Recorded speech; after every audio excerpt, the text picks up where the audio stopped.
We've been designing a lot of buildings that are what we call 5/2, which is 5 floors of wood frame over 2 floors of concrete. And they all have flat roofs. So these are for large residence halls and for our apartment complexes. And what we've asked our architects and engineers to do is when they're designing those to make sure that the roof is structured strong enough that we could actually put solar panels on these in the future. In fall 2012, a student came to me and our faculty advisor, Jan Winnington, and asked us to do a renewable energy project on the University of Washington campus. And so we formed a group together to pursue renewable energy and conduct a whole feasibility study on what would be the best renewable energy source to put on campus and which buildings to put it on. So after a 2-year process, we ended up at Mercer Court A. The main goal of having a solar array on Mercer is to provide an active learning environment for students where they can focus on training in security, they can focus on in cybersecurity, they can focus on planning, design, electrical engineering with an active production solar array in a real world environment. The neat thing about this project is the students in the building benefit the most from this solar array. All the power that's generated there goes right into the building. So when you're using your computer, when you're taking a shower, whenever you're using anything of this facility, so long as the sun's out, it's coming off the solar array and helping out with that. We have a total of 34.6 kilowatts on the roof, which is a pretty good size.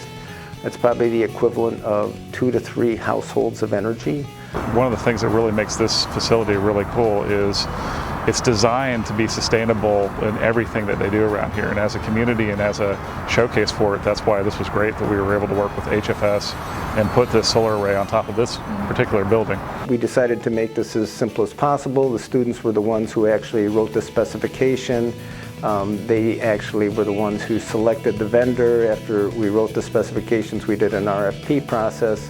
We had 2 very good vendors that came forward, and the students selected Artisan as the one that they wanted to work with, primarily based on Artisan's ability to communicate and educate students in the process. So Artisan was open at all times for the students to come and visit them, to talk to them, to meet with them, to look at specifications, to come to construction meetings or whatever was necessary to make this happen. So it was a great learning experience, and I think from HFS, that was our primary goal in doing this, was to set up kind of a living learning opportunity for the students and use our roof to do this.